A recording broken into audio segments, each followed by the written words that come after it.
Over $80,000 for this F-150, and you don't even get a V8. But guess what? We have a new president that just got elected, and the car market is going to change drastically. Why? You have the current president who mandated electric vehicles. 2032, manufacturers have had to have a large percentage of their vehicles to be full electric by 2032. I think that's going to go away. Also, manufacturers they knew the EV mandate was coming, so they had to, all these are higher end F-150s. There's very few low trims. Now we might start seeing lower trims. Why? Because they don't have to offset the loss. Ford was losing $5.5 billion. Look at this, $80,000. Here we go, another F-150. $80,000. So Ford's losing $5.5 billion on electric vehicles.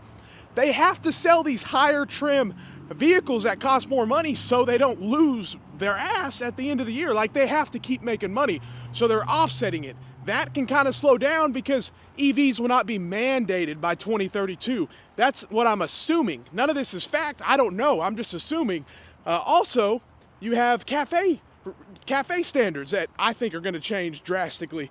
They're going to be rolled back pretty dramatically because I think we might start seeing some, who knows what's going to happen with Stellantis.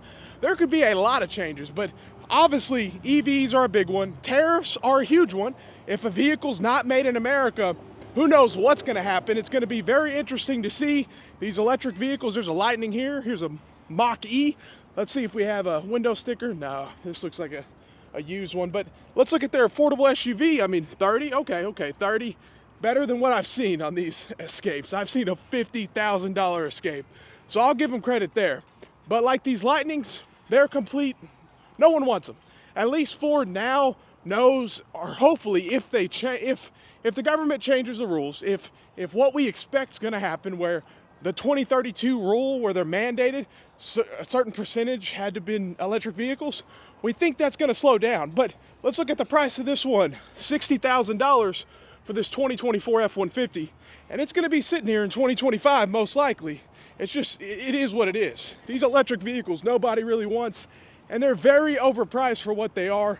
And I think a lot of things are going to change because manufacturers don't have to produce them by 2032. That was the big fears, 2032, but not anymore. From what I'm hearing and from what everybody's saying, we don't know anything yet, but that's what the rumor around town is. That's not going to be a thing anymore. So we could see lower prices if that happens, but you have one problem. Look at this, $68,000, 2024 Bronco. Then they add $200 for tint, which, hey, I've seen a lot worse than that, but still, just let me add it myself. But anyways, so you have one big problem. You have extremely greedy manufacturers and you have greedy dealers. So nothing's going to change on their end.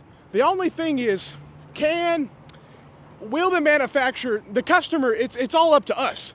If we stop buying overpriced vehicles and we say we want lower trim level, we want the lower priced vehicles, they'll bring them out. But if we don't, then we don't. And then some say, well, if he lowers rates, then that's going to get people to buy more expensive vehicles, and they're just going to keep going up and up and up, which, hey, there's an argument on both sides. But if he, obviously EV mandates slows down. So Ford doesn't have to keep losing $5.5 billion, and they don't have to keep charging $80,000+ for F-150s. It's just insane. The prices have gotten out of hand big time. And in the last 10 years, if you look at what a new car sold for 10 years ago compared to now, it's almost doubled in 10 years. It just shouldn't be like that, and it's insane. And honestly, you're getting a less reliable vehicle. That's the craziest part about it.